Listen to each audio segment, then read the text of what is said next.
নমস্কার, ওঙ্কার বাংলায় আপনাদের স্বাগত। সঙ্গে রয়েছে আমি শিল্পা।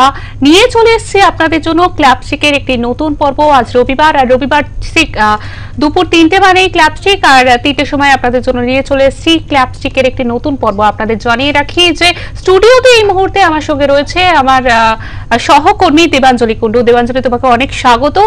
আমরা আজকে আরো অনেক বিষয় নিয়ে আলোচনা করব, তবে প্রথমেই আমরা চলে যাব আজকের হেডলাইন সম্পর্কে দেবাঞ্জলির কাছ থেকে জানতে। দেবাঞ্জলি।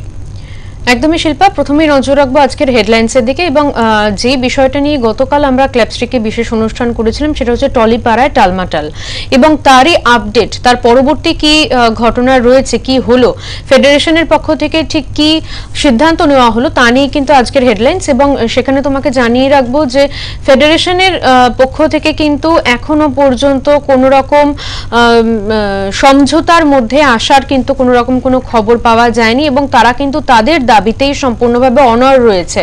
এবং তাদের যে একাধিক বক্তব্য ছিল, তাদের যে একাধিক অভিযোগ ছিল, যে প্রথমত তাদের অভিযোগ হচ্ছে তাদের টাকা পয়সা, যেহেতু গুপি শুটিং হয় এরকমই কিন্তু অভিযোগ আনছিলেন ফেডারেশন গ্রুপের সদস্যরা। তারা কিন্তু বলছিলেন যে প্রচুর গুপি শুটিং হয়। গুপির শুটিং অর্থাৎ কি, বিভিন্ন জায়গাতে গিয়ে কিন্তু পরিচালক বা অভিনেতা অভিনেত্রী বা আরো কয়েকজন সদস্য মিলে, আরো কয়েকজন মিলে গিয়ে সেই কোনো একটা নির্দিষ্ট জায়গায় হয়তো তারা কোনো একটা শুটিং করলো, যেই খবর কিন্তু টেকনিশিয়ান গ্রুপের কাছে কিংবা ফেডারেশন গ্রুপের কাছে কিন্তু তা নিয়ে কোনো রকম কোনো তথ্য আসতো না। এবং এর ফলে কি হচ্ছে, এর ফলে টাকা পয়সার থেকে তারা বঞ্চিত হচ্ছেন, এমনটাই কিন্তু তাদের অভিযোগ। এবং এর পাশাপাশি এটা কিন্তু তাদের একটা মূলত প্রধান অভিযোগ ছিল। এবং এর পাশাপাশি আরো একটা অভিযোগ তাদের ছিল যে তাদের সাথে কোনো রকম কোনো মানে তাদেরকে অবহেলা করে, কাইন্ড অফ তাদেরকে অবহেলা করেই বলা চলে, তাদেরকে অবহেলা করে এখানে যাকে কেন্দ্র করে এই সম্পূর্ণ অশান্তির সূত্রপাত, সে রাহুল মুখোপাধ্যায়, তাকে কেন্দ্র করে রাহুল মুখোপাধ্যায় তিনি টলিপাড়া টেকনিশিয়ানদেরকে না জানিয়ে বা তাদের কাছে কোনো ইনফরমেশন না দিয়ে তিনি বাংলাদেশে গিয়ে, যে সিনেমাটি নিয়ে কালকে আমাদের আলোচনা চলছিল চোরকি, সেই সিনেমার অর্ধেক শুটিং সেখানে গিয়ে সম্পন্ন করেছে।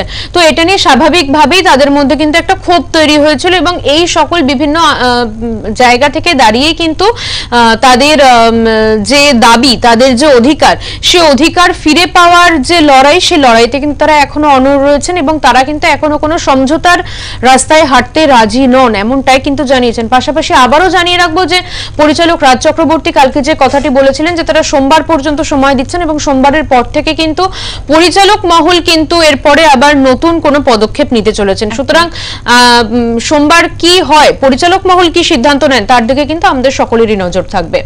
একদমই দেবাঞ্জলি, আমরা শুনলাম আজকের হেডলাইন সম্পর্কে জেনেছি। এবার আমরা কিন্তু সরাসরি চলে যাব আমাদের এই সপ্তাহের সিরিয়ালের টিআরপি লিস্ট সম্পর্কে জানতে, যেটা আমরা প্রতি সপ্তাহেই জেনে থাকি।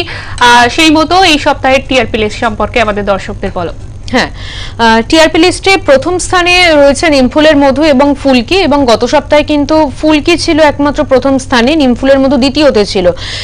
এবং আমি কিন্তু এই কথাটা বলেছিলাম যে নিমফুলের মধুর যে গল্পের যে টুইস্টগুলো আনছে, সেই টুইস্টগুলো যদি ঠিকঠাক মতন কাজে লাগাতে পারি, তাহলে হয়তো পরের সপ্তাহতে গিয়ে হয়তো আমরা নিমফুলের মধুকে 1 নম্বরে দেখলেও দেখতে পাই। এবং সেই ভবিষ্যৎবাণী কোথাও গিয়ে সত্যি হয়ে গেল। এ সপ্তাহে কিন্তু নিমফুলের মধু এবং ফুলকি যৌথভাবে কিন্তু প্রথম স্থান অধিকার করেছে, এবং তাদের প্রাপ্ত নম্বর হচ্ছে 7.1। দ্বিতীয় স্থানে রয়েছে শুভ বিবাহ, তার প্রাপ্ত নম্বর 6.7। তৃতীয় স্থানে রয়েছে কথা, তার প্রাপ্ত নম্বর 6.3। চতুর্থতে রয়েছে কোন গোপনে মন ভেসেছে এবং রোশনাই, যৌথভাবে তাদের প্রাপ্ত নম্বর হচ্ছে 6.2। পঞ্চমে রয়েছে উড়ান, 6.1। ষষ্ঠতে রয়েছে অনুরাগের ছোঁয়া এবং জগদ্ধাত্রী, 5.9। সপ্তমে রয়েছে গীতা এলএলবি, এবং তার প্রাপ্ত নম্বর হচ্ছে 5.7। অষ্টমে রয়েছে বধুয়া, তার প্রাপ্ত নম্বর 5.3, এবং নবমে রয়েছে হরগৌরী পাইস হোটেল এবং মিঠি ঝোড়া, তাদের প্রাপ্ত নম্বর হচ্ছে 4.7, এবং দশমে রয়েছে ডায়মন্ড দিদি জিন্দাবাদ, এটার প্রাপ্ত নম্বর 4.5। অর্থাৎ 10টি স্থান কিন্তু ইতিমধ্যেই দখল করে নিয়েছে বিভিন্ন সিরিয়াল। এবং যেটা নিয়ে আমি প্রথমেই বললাম টিআরপি লিস্টে প্রথমেই, যে এবারেও কিন্তু নিমফুলের মধু যে টুইস্ট এনেছে, সেই টুইস্টের মাধ্যমেই কিন্তু ফুলকির পাশাপাশি দ্বিতীয় থেকে প্রথমে কিন্তু আবারও তার স্থান হয়েছে। এবং শিল্পা, যেটা আমরা সকলেই জানি যে কোনো সিরিয়াল যেহেতু সিনেমার থেকে সিরিয়াল যেহেতু অনেকটা বেশি দীর্ঘ সময় ধরে চলে, সুতরাং সিরিয়ালের মধ্যে কিন্তু টুইস্ট কিন্তু বারবার আনতে হয়, এবং সেটা কিন্তু একটা কোনো নির্দিষ্ট ঘটনাকে কেন্দ্র করে আনলে চলে না, বিভিন্ন রকম বিভিন্ন স্বাদের মোড়কে কিন্তু মুড়িয়ে ফেলতে হয় সেই মুহূর্তের গল্পের মোড়টাকে। সুতরাং সেখানে দাঁড়িয়ে নিমফুলের মধু কিন্তু প্রথম দিকে যখন শুরু হয়েছিল নিমফুলের মধু, আমি যদি সেই সময়ের দিকে নজর রাখি, তখন দাঁড়িয়ে কিন্তু নিমফুলের মধু মাঝে মধ্যে টিআরপি লিস্টে উঁকি মারতো, এবং মাঝে মধ্যে কিন্তু টিআরপি লিস্টে দেখা যেত না নিমফুলের মধুকে। এবং নিমফুলের মধু যদি টিআরপি লিস্টে থাকতো, সেই ক্ষেত্রেও কিন্তু আমরা দেখতে পেয়েছি নিমফুলের মধু পঞ্চমের মধ্যে, কিন্তু প্রথম থেকে পঞ্চমের মধ্যে হয়তো হাতে গোনা 1-2 বার আমরা দেখতে পেয়েছি, কিন্তু ম্যাক্সিমাম সময় নিমফুলের মধু কিন্তু টিআরপি লিস্টে থাকলেও ষষ্ঠ থেকে দশমের মধ্যে থাকতো। কিন্তু এবারে তুমি দেখো যে নিমফুলের মধু গল্পটাতে এমন ভাবেই মোড়কগুলো আনা হচ্ছে, এবং এমন ভাবেই তাদের অভিনেতার মাধ্যমে অভিনেতা অভিনেত্রীরা অভিনয়ের মাধ্যমে তাদের যে ক্যারেক্টারটাকে ফুটিয়ে তুলতে পারছে, যেই কারণে কিন্তু নিমফুলের মধু আজকে প্রথম স্থানে আমরা দেখতে পাচ্ছি, প্রথম স্থানে নিমফুলের মধু। শুধু মানে এই যে টিআরপি লিস্টের 10টি সিরিয়াল রয়েছে, তাদের নিজেদের মধ্যেও কিন্তু একটা জোর টক্কর, একদমই কোনটা যে কখন 8-এ থাকছে, কোনটা আবার কখন দ্বিতীয়তে। আমি প্রসঙ্গতে আসবো, তুমি যে কথাটা বললে সেই প্রসঙ্গতেও আমি আজকে আসবো। তো প্রথমে যেটা বলছিলাম যে নিমফুলের মধু সিরিয়ালটি কিন্তু ফুলকির পাশাপাশি 1 নম্বরে স্থান করে নিয়েছে, এবং আমরা যদি সামগ্রিকভাবে সবকটি সিরিয়ালের ক্ষেত্রেই নজর রাখি, আমরা এটা দেখে থাকবো কিছু কিছু বিশেষ বিষয় হয়, যে বিশেষ বিষয়গুলোর উপর নির্ভর করে যখন সেই সিরিয়ালটি চলতে থাকে, তখন কিন্তু দর্শকের মনটা কিন্তু স্বাভাবিকভাবেই সেই বিষয় তাকে কেন্দ্র করে সিরিয়ালের টিআরপিটাকে কোথাও গিয়ে হাই করে দেয়। যেমন আমরা বলতে পারি যে বিয়ের সিনটা কিন্তু অনেক ক্ষেত্রেই অনেকটা দীর্ঘ সময় ধরে সিরিয়ালে দেখানো হয়, যেই জন্য কিন্তু সেই বিয়ের মুহূর্তগুলোকে এনজয় করার জন্য কিন্তু দর্শকেরা ওই সিরিয়ালটি সেই সময় অন্তত সেই একটা সপ্তাহ অন্তত তারা কিন্তু ধারাবাহিকভাবে ফলো করতে থাকেন বা দেখতে থাকেন, যার ফলে তার প্রভাব এসে স্বাভাবিকভাবেই পড়ে টিআরপি লিস্টের ওপরে। এবং দ্বিতীয় বিষয় হচ্ছে, যেমন নিমফুলের মধ্যে বর্তমানে একটি কোর্ট সিন দেখানো হচ্ছিল, কোর্ট সিনের উপরে কিন্তু আমি বলবো দর্শকদের কিন্তু একটা আলাদা আকর্ষণ থাকে। এবং যেহেতু একটা কোর্ট সিন কখনো মানে ন্যায় কখনো অবিচার পাচ্ছে, আবার অন্যায় কখনো বিচার পাচ্ছে, এই যে একটা টালমাটাল অবস্থা চলতে থাকে, এবং প্রত্যেকটা এপিসোডেই কিন্তু এগুলোকে নিয়ে বিভিন্ন রসালো গল্পের মোড় ঘোরানো হয়। সুতরাং সেখানে দাঁড়িয়ে কিছু কিছু বিষয়কে কেন্দ্র করে যখন সেই সিরিয়ালগুলি এগোতে থাকে, তখন আমার ব্যক্তিগত মতামত অনুযায়ী যে সেই সময় দাঁড়িয়ে কিন্তু দর্শকরা সেই বিশেষ পার্টিকুলার ওই পার্টটুকুনিকে দেখার জন্য হয়তো তখন সিরিয়ালটার দিকে মুখিয়ে থাকে, কিংবা আজ এপিসোডের এতটা পর্যন্ত দেখলাম, আগামীকাল কি হতে পারে, এই যে একটা টান, এই টানটা কিন্তু সেই দর্শকের মধ্যে কাজ করতে থাকে। একদম। বিয়ের অনুষ্ঠান হলে কে কি সাজে সাজলো বা কিরকম লাগছে জুটিকে একসাথে, এরকম মানে ওই সিরিয়ালটা হয়তো উনি ধারাবাহিকভাবে দেখেনও না, অন্য সিরিয়াল দেখেন হয়তো, কিন্তু বিয়ের একটা এপিসোড ওই সিরিয়ালটা উনি একটু দেখেন যে কি হচ্ছে একটু দেখি। একদমই। এবং এর পাশাপাশি আরো যে বিষয়টা, সেটা হচ্ছে অভিনেতা অভিনেত্রী, যেটা আমি বারবারই বলে থাকি যখনই সিরিয়াল নিয়ে কথা হয়, আগেও বলেছি, আমি এখনো বলছি, যে যেহেতু অভিনেতা অভিনেত্রী অভিনয় এবং অভিনেতা অভিনেত্রীদের বর্তমানকালে দাঁড়িয়ে ইয়াং জেনারেশনের কাছে যে ক্রেজটা তৈরি হয়, সেই ক্রেজটাও কিন্তু কোথাও গিয়ে ওই সিনেমা বা সিরিয়ালটাকে কিন্তু 1 ধাপ বা 2 ধাপ বা বেশ কয়েক ধাপ এগিয়ে নিয়ে চলে যায়। যে যেহেতু আমার প্রিয় অভিনেতা বা অভিনেত্রী ওই সিরিয়ালে কাজ করছে, সেখানে দাঁড়িয়ে তার অভিনয়টা কেমন হচ্ছে সেইটাকে দেখার জন্য বা তাকে শুধুমাত্র দেখার জন্য কিন্তু মানুষজন তখন সিরিয়ালটি গল্পটা ততটা রসালো না হলো, গল্পটা ততটা বাঁধন না থাকলেও মানুষজন কিন্তু সেই ক্ষেত্রেও কিছুটা হলেও সেই সিরিয়ালটিকে দেখে থাকে। এবারে আমি তোমার যে প্রসঙ্গটা তুমি বললে যে টিআরপি লিস্টে থাকার জন্য ইদানিংকালে প্রত্যেকটি সিরিয়ালের মধ্যেই ভীষণ জোর কদমে একটা হাড্ডাহাড্ডি লড়াই চলতে থাকে, সেই ক্ষেত্রে আমি তোমাকে বলবো যে শুভ বিবাহ যেটি দ্বিতীয় নম্বরে রয়েছে, সেই শুভ বিবাহ কিন্তু খুব যে দীর্ঘকাল ধরে সিরিয়ালটি চলছে তেমন নয়। সিরিয়ালটি কদিন হলো মাত্র শুরু হয়েছে, দিনের হিসেবে আমি বলবো কদিন কি 1 মাস থেকে 1.5 মাস এই রকমের একটা পরিধির মধ্যে সিরিয়ালটি চলছে, এবং তার মধ্যেই তুমি যদি বিগত কয়েকটা টিআরপি লিস্ট লক্ষ্য করো তুমি কিন্তু দেখতে পারবে যে এই শুভ বিবাহ সিরিয়ালটি কিন্তু জায়গা করে নিতে পেরেছে। এই কদিনের মধ্যেই কিন্তু শুভ বিবাহ টিআরপি লিস্টে জায়গা করে নিতে পেরেছে, এবং আশ্চর্যজনকভাবে সেটা টিআরপি লিস্টের শেষের দিকেও নয়, সেটা ধীরে ধীরে গত সপ্তাহে চতুর্থতে ছিল এবং এই সপ্তাহে সেটা দ্বিতীয়তে চলে এসেছে। এবং যেটা আমি ওখানেও বললাম যে অভিনেতা অভিনেত্রীদের কিছুটা ভূমিকা ক্ষেত্রে থেকে থাকে, যে যেমন শুভ বিবাহতে আমরা হানি বাফনাকে দেখছি হিরোর ক্যারেক্টারে, এবং তার পাশাপাশি সোনামণি সাহাকে দেখতে পাচ্ছি, এবং এই দুজন ক্যারেক্টার, এই দুজন মানুষ, এই দুজন অভিনেতা অভিনেত্রী, তাদের দুজনের কিন্তু আলাদা আলাদা ভাবে তাদের কিন্তু যথেষ্ট ফ্যান বেস রয়েছে। সুতরাং সেখানে গিয়ে দাঁড়িয়েও সেই বিষয়টাকে কেন্দ্র করেও কিন্তু কিছুটা হলেও একটা টিআরপি লিস্ট এগিয়ে থাকার যেমন একটা প্রবণতা থাকছে, তার পাশাপাশি অবশ্যই এই সিরিয়ালের ক্ষেত্রে আমি বলবো গল্পের বাঁধন এতটাই শুরুর দিকে মজবুত দেখানো হচ্ছে যে মজবুতির জোরে কিন্তু মনে হচ্ছে যে এই সিরিয়ালটা এখন দ্বিতীয় স্থানে রয়েছে, এবং সিরিয়ালের এই যে মজবুত বাঁধনটা এটা যদি আরো দীর্ঘ বেশ কিছুদিন চলতে থাকে তাহলে গিয়ে হয়তো এই সিরিয়ালটা 1 নম্বরে বেশ অনেকগুলো তালিকায় থাকতে পারে, টিআরপির তালিকায় থাকতে পারে। এটা আমার ব্যক্তিগত মতামত অনুযায়ী আমি এটা শেয়ার করলাম যে এটা হলেও হতে পারে যে হয়তো পরবর্তীতে গিয়ে 1 নম্বরেও সিরিয়ালটা জায়গা করে নিতে পারে। এবং যেটা আমি তোমাকে বললাম যে কিছু কিছু বিষয়কে কেন্দ্র করে কিন্তু সিরিয়ালগুলো এগোতে থাকে, এবং তার মধ্যে বিয়ে, কোর্ট সিন, এই জিনিসগুলো কিন্তু মানুষের মন দৃষ্টি আকর্ষণ করে। এরকমও হতে পারে কোনো অনুষ্ঠান চলছে, সেখানে বাইরের কোনো গেস্ট আসে, আমরা দেখতেই পাই অনেক সময় যে বিশেষ কোনো অনুষ্ঠান বা বিশেষ কোনো সময়, ধরো দুর্গাপূজার সময়, দোলের সময়, এই সময়গুলোতে স্পেশাল গেস্ট আসে, এবার সেই সময় কিন্তু মোটামুটি যে সিরিয়ালগুলোতে গেস্ট আসছে সেই সিরিয়ালগুলো হঠাৎ করে সেই সপ্তাহে টিআরপি লিস্টে বেড়ে যায়। একদমই ওই যে কিছু কিছু বিষয়কে কেন্দ্র করে, কারণ পরিচালক মহল কিন্তু জানেন যে পরিচালক মহল কিন্তু জানেন যে এই সিরিয়ালটাতে ঠিক নুনের স্বাদটা বেশি দিলে কাজ দেবে না চিনির স্বাদটা বেশি দিলে কাজ দেবে, এই যে একটা ব্যালেন্স করা, এই ব্যালেন্সটা তিনি করতে পারছেন বলেই তিনি তার সিরিয়ালটাকে টিআরপি লিস্টের 1 নম্বর 2 নম্বর 3 নম্বর এই স্থানের মধ্যে কিন্তু খেলাতে পারছেন।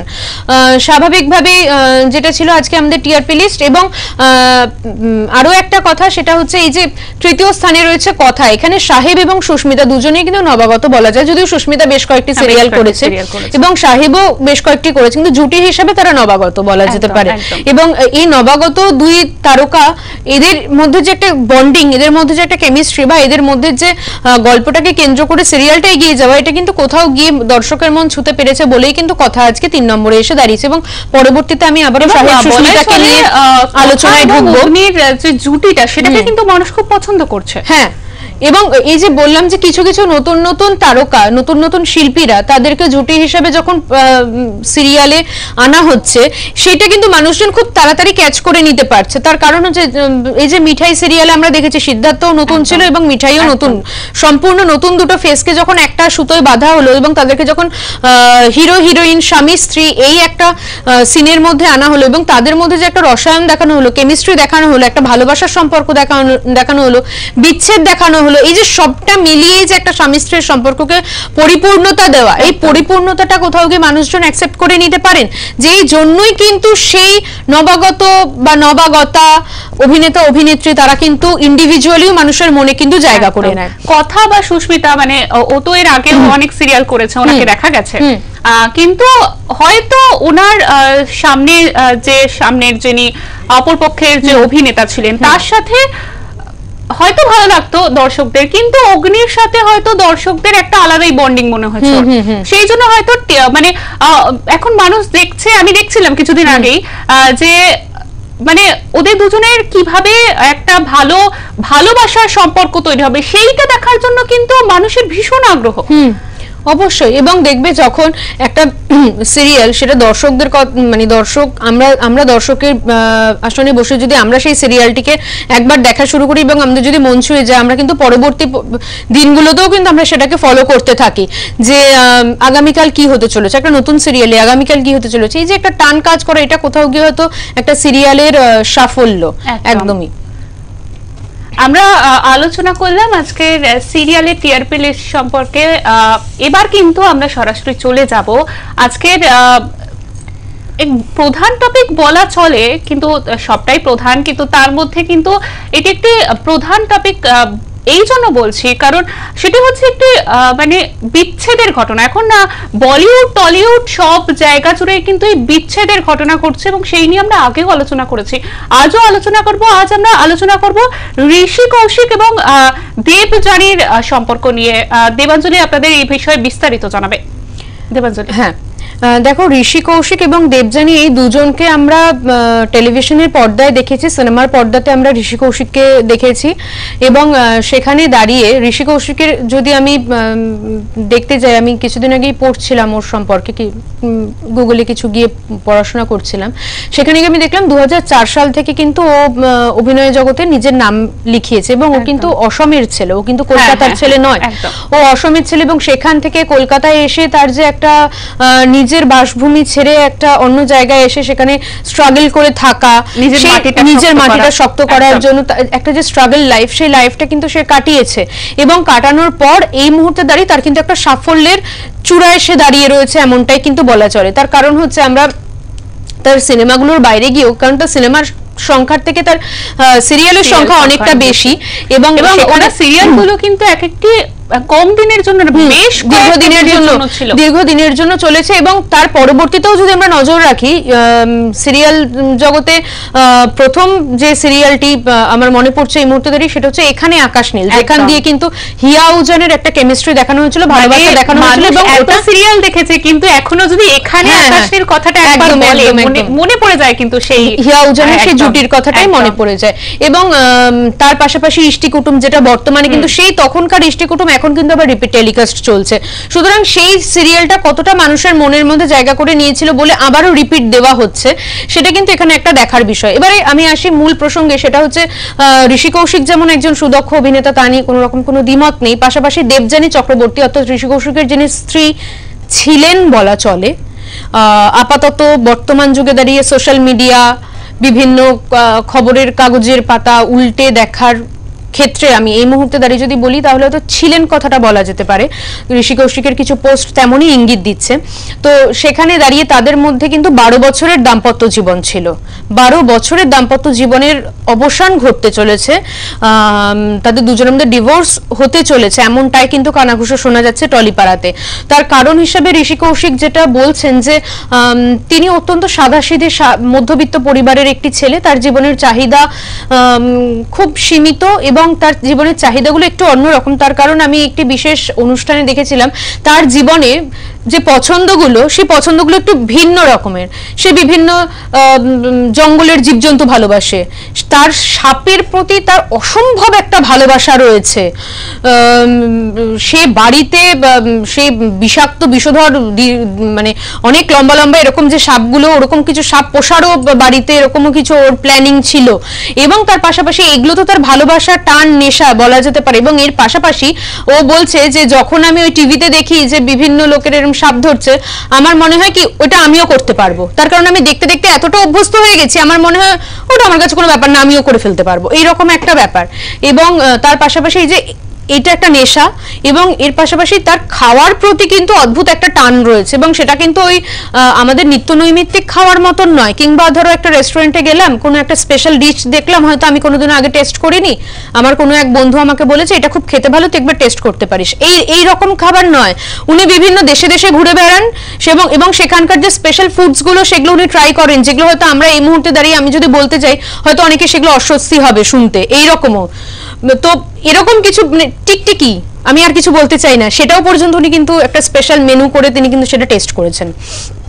তো বিভিন্ন এগুলো হচ্ছে ওর নেশা, এরকম নেশাতে কিন্তু একটা সময় দেখা গেছে দেবযানী কিন্তু তাকে সঙ্গত দিয়েছে, কিন্তু এই মুহূর্তে দাঁড়িয়ে যেটা জানা যাচ্ছে যে ওই বারবারই যে কথাটা উঠে আসে সেটা হচ্ছে ছবিতে আমরা যা দেখি, চলমান ছবিতে আমরা যা দেখি তা বাস্তবে নাও ঘটতে পারে, ক্যামেরার ওপারের দৃশ্যটা বদলও হতে পারে। সেই সাময়িক খুঁটিনাটি ঠুনকো ব্যাপার থেকে কিন্তু তাদের মধ্যে বিচ্ছেদের এই গল্প। এবং দেবযানী কিন্তু একটি আইটি সেক্টরে তিনি ভালো পোস্টে চাকরি করেন, সেখান থেকে দাঁড়িয়ে তার যে লাইফস্টাইল, সেই লাইফস্টাইলটার সাথে কোথাও গিয়ে হয়তো ঋষি কৌশিক আর মানিয়ে নিতে পারছিলেন না, এমনটাই কিন্তু তিনি একটা গল্পের ছলে ফেসবুক লাইভে বলেছেন যে আমি তার ওই লাইফস্টাইলটার সাথে আমি মানিয়ে নিতে আর পারছিলাম না, বিয়ে করতে আমি তাকে চাইনি, কিন্তু সে আমাকে কথা দিয়েছিল যে বিয়ের পরে সে বদলে যাবে, কিন্তু তারপরে দীর্ঘ 12 বছর আমি দেখলাম তার মধ্যে বিন্দুমাত্র কোনো বদল হয়নি, বরং তার যে লাইফস্টাইলটা সেটা আরো বেশি গ্রো করেছে, আরো বেশি সে তার লাইফস্টাইলের মধ্যে ডুবে গেছে।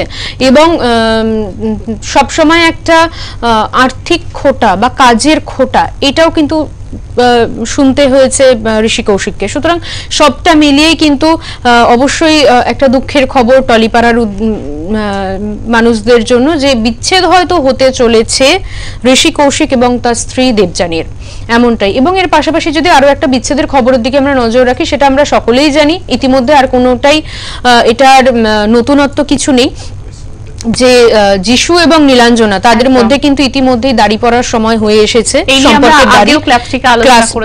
আমরা আলোচনা করেছিলাম। এবং এইখানে দাঁড়িয়ে যে মোটটা, সেই মোটটা হচ্ছে যে আমরা সকলেই জানি যে যিশু এবং নীলাঞ্জনার কিন্তু দুটি মেয়ে সন্তান রয়েছে, দুজন মেয়ে সন্তান রয়েছে, এবং তাদের নাম হচ্ছে সারা এবং জারা।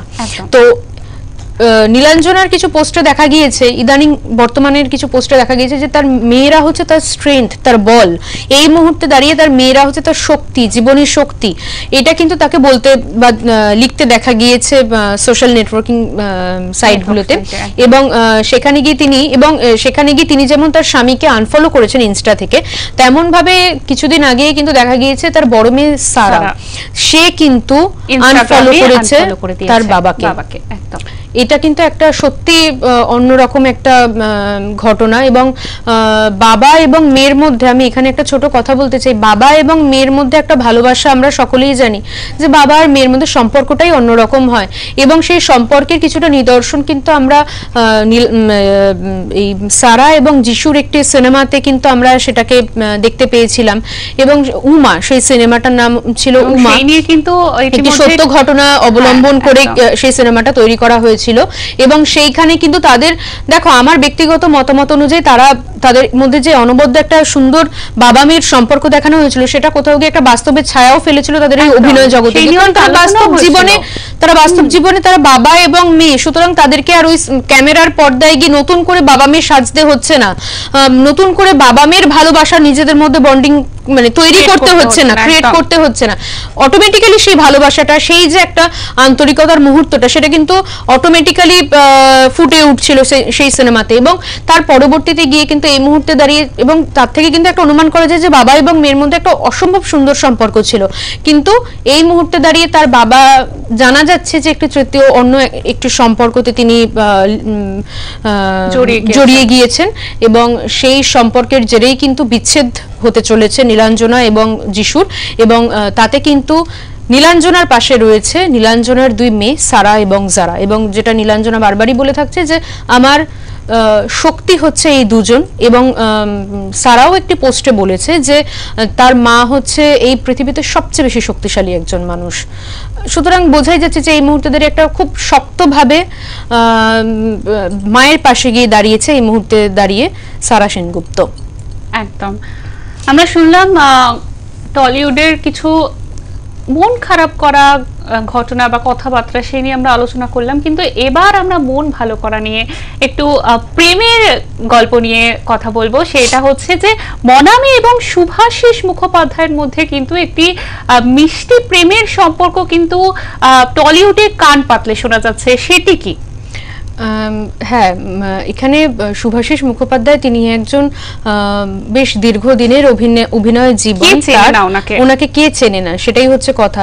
প্রায় 80-র দশক 90-র দশক ইভেন এখনকার দিনে দাঁড়িয়েও কিন্তু তিনি একই তালে কিন্তু তিনি সিনেমা করছেন, প্রচুর কাজ করছেন তিনি এই মুহূর্তে। শুধুমাত্র সিনেমা কেন, তাকে আমরা বিভিন্ন ছোট ছোট সিরিয়ালসেও তাকে আমরা দেখতে পেয়েছি, সিরিয়ালে তাকে দেখতে পেয়েছি, হয়তো খুব শর্ট টাইমের জন্য কোনো একটা মানে যেগুলো আমরা ডিটেকটিভ সিরিয়াল যেমন আমরা দেখে থাকি, সেখানে হয়তো একটা সপ্তাহ ধরে একটা সিরিয়াল চলেছে, মানে ওই গল্পটা চলেছে ওই বিষয়টা নিয়ে, সেখানেও কিন্তু খুব ছোট রোলে ভিলেনের চরিত্রে আমরা দেখতে পেয়েছিলাম শুভাশিস মুখোপাধ্যায়কে। সুতরাং শুধুমাত্র প্রধান চরিত্র, পজিটিভ চরিত্র, হাস্যকর চরিত্র সেইগুলো নয়, তার পাশাপাশি নেগেটিভ চরিত্র কতটা তিনি ফুটিয়ে তুলতে পারেন সেটারও কিন্তু অনবদ্য নিদর্শন, উদাহরণ কিন্তু একের পর এক কাজে তিনি দিয়ে গেছেন। এবং এখানে দাঁড়িয়ে কিন্তু মনামির সাথে কিন্তু একটা প্রেমের সম্পর্ক তৈরি হচ্ছে শুভাশিস মুখোপাধ্যায়ের, এমনটাই কিন্তু গুঞ্জন রটছে সোশ্যাল নেটওয়ার্কিং সাইট বলো বা বিভিন্ন জায়গাতে, কিন্তু এই একটা গুঞ্জন কিন্তু কান পাতলে বা চোখ পাতলেই দেখা যাচ্ছে এই বিষয়টা। এবং সেটা কতটা প্রেম, কতটা ভালোবাসা, সেটাই কিন্তু এখন প্রশ্নের বিষয়। তার কারণ হচ্ছে পরবর্তীতে যেটা দেখা যাচ্ছে, এই যে প্রেম তাদের মধ্যে, তারা বিয়ের পিঁড়িতে বসতে চলেছেন, এই যে সকল বিষয়টা, সেটা কিন্তু সম্পূর্ণভাবে একটি বড় পর্দার জন্য।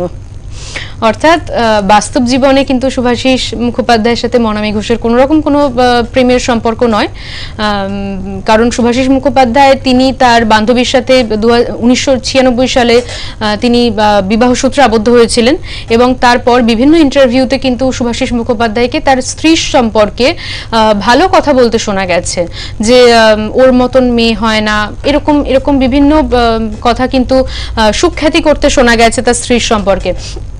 সুতরাং সেখানে দাঁড়িয়ে কোনো রকম এই নিয়ে কোনো রকম আর কোনো আলোচনা, গসিপ কোনো কিছু করার কোনো জায়গা নেই। তার কারণ হচ্ছে একটি সিনেমাতে, বড় পর্দাতে আমরা দেখতে চলেছি একই স্বামী স্ত্রীর সম্পর্কতে আমরা দেখতে চলেছি শুভাশিস মুখোপাধ্যায় এবং মনামি ঘোষকে, এবং সেই সিনেমাটি হচ্ছে রাজু মজুমদারের পরিচালনায় প্রথম ফিল্ম, রাজু মজুমদারের প্রথম ফিল্ম ফণী বাবু যুগ যুগ জিও, এই সিনেমাতেই কিন্তু আমরা তাকে দেখতে পাচ্ছি। এবং মনামির এখানে যেটা মানে মনে করা হচ্ছে বা বলা হচ্ছে, মনামির এখানে হয়তো নামটা সুন্দরী, এমনটাই কিন্তু স্ক্রিপ্টে দেখা গিয়েছে যে সুন্দরী নামের কোনো একটা ক্যারেক্টার রয়েছে, বা সেটা সন্দেহ করে নেওয়া হচ্ছে সেটা হয়তো মনামিরই নাম এই গল্পটিতে। এবং এটি খুব হাসির একটি গল্প, খুব হাসির একটি গল্প নিয়ে এই সিনেমাটি চলে আসছে। মুখোপাধ্যায় যেখানে থাকবে সেখানে হাসি হবে না, সেটা সম্পূর্ণভাবে আমি বলতে পারি না, তার কারণ বেশ কিছু জায়গাতে কিন্তু তাকে আমরা কিছু জায়গায় ওনাকে খুব সিরিয়াস ভাবে দেখা যাচ্ছে।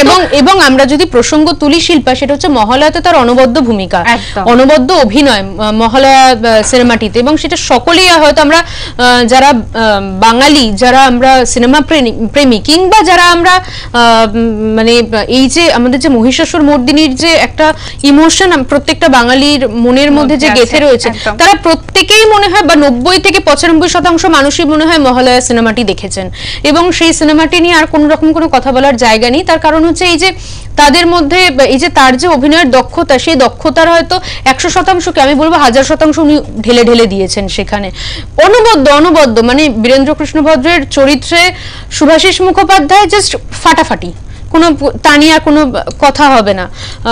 তো সেইখানে যেমন আমরা তাকে একটা রকম চরিত্র দেখেছি, তার পাশাপাশি বিভিন্ন হাসির চরিত্র তাকে আমরা দেখেছি, এবং এর পরবর্তী যে সিনেমাটি আসতে চলেছে ফণীবাবু যুগ যুগ জিও, সেইখানেও কিন্তু আমরা একটি হাসিরই সিনেমা এটা হতে চলেছে, এমনটাই কিন্তু ধরে নেওয়া যেতে পারে এই মুহূর্তে দাঁড়িয়ে। কারণ মনামি ঘোষের বিভিন্ন পোস্ট থেকে, সোশ্যাল সাইটে তার বিভিন্ন লেখালেখি থেকে কিন্তু এটাই ধরা পড়ছে যে তিনি যখন স্ক্রিপ্ট পড়ছেন তখন তিনি হাসতে হাসতে লুটোপুটি খাচ্ছেন, মানে এতটাই ওনার হাসি পাচ্ছে। অর্থাৎ মনে করা হচ্ছে এটা একটা কোনো মানে হাস্যরসাত্মক একটা কোনো গল্প আসতে চলেছে। এরপর আমরা সংক্ষেপে আলোচনা করে নেব আমাদের টলিউডের হিট যদি বলা যায়, কিন্তু সেটা বড় পর্দায় নয়, সেটা রিয়েল লাইফে। একজন ডিরেক্টর, অন্যজন আমাদের টলিউডের নাম করা অভিনেত্রী। আপনারা বুঝতেই পারছেন হয়তো কার কথা বলছি, রাজ এবং শুভশ্রী। কি বলবে এই নিয়ে, বলো। রাজ এবং শুভশ্রীর প্রসঙ্গটা এই কারণেই এখানে আমি টানছি, তার কারণ যে কিছুক্ষণ আগে আমরা আলোচনা করছিলাম বিচ্ছেদ নিয়ে, একদম সেই বিচ্ছেদের মাঝখানে কোথাও হয়তো একটা মিলনের সুর, এই জন্যই আমি বলবো কারণ টাইম হয়েছে যে মানুষ শুধু বিচ্ছেদ বিচ্ছেদ বিচ্ছেদ শুনে যাচ্ছে, একদমই বিচ্ছেদের গল্পই কিন্তু পরপর পরপর হয়ে আসছে এবং সেখানে দাঁড়িয়ে বহু মানুষের মন ভাঙছে যে একদিকে যেমন যিশু নীলাঞ্জনার জুটিটা মানুষের কাছে একটা খুব সুন্দর একটা জুটি ছিল এবং অনুপ্রেরণা যোগাতো মানুষজনকে, তার পাশাপাশি দেবযানী এবং ঋষি কৌশিকের বিভিন্ন ইন্টারভিউ, বিভিন্ন মানে বিভিন্ন শোজ, এইগুলো থেকে ঋষি কৌশিক এবং দেবযানীর মধ্যে যে একটা সুন্দর প্রেমের সম্পর্ক, এটাও কিন্তু ইন্সপিরেশনের জায়গা ছিল কোথাও গিয়ে।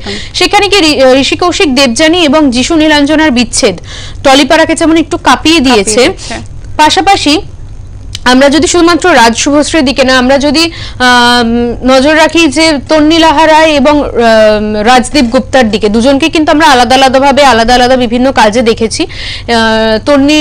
তন্নি লাহা রায় এবং রাজদীপ গুপ্তা দুজনকে কিন্তু মনে করা হচ্ছে, এটাও কিন্তু মনেই করা হচ্ছে যে তারা হয়তো প্রেমের সম্পর্কে আবদ্ধ হতে চলেছেন। তার কারণ হচ্ছে বেশ কিছু ফেসবুক পোস্টে, কারণ গতকাল তন্নি লাহা রায়ের জন্মদিন ছিল এবং সেই জন্মদিনে রাজদীপ গুপ্তার কিছু পোস্ট, কিছু ছবি, কিছু লেখা, মানে তাকে উইশ করার যে লেখা, তা দেখে কিন্তু মনে হচ্ছে যে নেট জগতের মানুষদের কিন্তু মনে হচ্ছে যে এটা হয়তো একটা মিষ্টি প্রেমের গল্প আবারও আমাদের সামনে আসতে চলেছে, বাস্তব জীবনের মিষ্টি প্রেমের গল্প আমাদের সামনে আসতে চলেছে। এবং সেই পোস্টে কিন্তু স্বস্তিকা দত্ত থেকে শুরু করে আরো বিভিন্ন সিরিয়াল জগতেই নাম করা বিভিন্ন অভিনেত্রীদের তাদের কমেন্ট দেখা গেছে যে আমরা এমনই চাই, চমৎকার, বেশ মিষ্টি, সুন্দর, এই যে এরকম একটা বেশ সুন্দর একটা কমেন্ট বা আরো বিভিন্ন কমেন্ট, সেই কমেন্টগুলো কিন্তু কোথাও গিয়ে মনে করিয়ে দিচ্ছে বা আন্দাজ করাচ্ছে যে হয়তো তাদের মধ্যে একটা কোনো প্রেমের সম্পর্ক তৈরি হতে পারে। এবং রাজ শুভশ্রীকে নিয়ে তুমি যে প্রসঙ্গটা তুললে, সেটা আমি একবার জাস্ট ছোট করে দর্শকদের জন্য বলে দিই। সেটা হচ্ছে যে রাজ শুভশ্রী কিন্তু ইতিমধ্যেই 2 সন্তানের বাবা মা, এবং 2 সন্তানের বাবা মা হওয়া সত্ত্বেও তাদের মধ্যে যে একটা প্রেম, 2018 সালে তাদের বিয়ে হওয়ার পর আজ অব্দি তাদের মধ্যে যে একটা মিষ্টি প্রেম রয়েছে, সেটা শুভশ্রীর প্রত্যেকটা ইন্টারভিউতে, প্রত্যেকটা জায়গাতে কিন্তু শুভশ্রী সেটা বলে থাকে যে রাজের মতন সাপোর্টিভ হাজবেন্ড হয় না। এবং তারা কিন্তু এখনো পর্যন্ত ডিনার ডেটে যায়, মানে বিভিন্ন অকেশনে কিন্তু তাদের দুজনকে একসাথে দেখা যায় এবং মনে হয় মানে বেশ ওনারা দুজন দুজনের সঙ্গে খুব হ্যাপি কাপল, একদম খুবই মনে হয় সেটা। এবং ইউভান এবং ইয়ালিনী, তাদের যে 8 মাসের মেয়ে, সেই তার মেয়ের নাম দিয়েছে ইয়ালিনী, এবং আমরা সকলেই জানি 3.5 বছরের ইউভান, তা সেই মেয়ে এবং ওই ছোট মেয়েটি এবং ছোট ছেলেটিকে বাড়িতে রেখে ইদানিং কিছুদিন আগেও কিন্তু আমরা দেখেছি শুভশ্রী কিন্তু একটি পোস্ট করেছিল যে তারা দুজন ডিনারে গেছে। অর্থাৎ বোঝাই যাচ্ছে যে এই বিচ্ছেদের মধ্যে কোথাও গিয়ে প্রেম এখনো রয়েছে, ভালোবাসা এখনো বজায় রয়েছে, শুধুমাত্র বিচ্ছেদ নয়, বেশ কিছু জুটি রয়েছে যারা এখনো আমাদের ইন্সপিরেশন, যাদের দেখে আমরা হয়তো মনে করতে পারি যে না, বিচ্ছেদটাই জীবনের সব নয়, কোথাও গিয়ে মিলনের সুরও কিন্তু মানুষের জীবনে রয়েছে। একদমই দেবাঞ্জলি, তোমাকে অনেক ধন্যবাদ আমাদের এত কিছু বিস্তারিতভাবে জানানোর জন্য। আপনারা শুনলেন আজকে আমাদের মন ভাঙা গড়ার খেলা বা মন ভালো করার কিছু ঘটনা, মন খারাপ করার কিছু ঘটনা, সবই নিয়ে আমাদের ক্লাবস্টিক। আপনাদের নিশ্চয়ই ভালো লেগে থাকবে।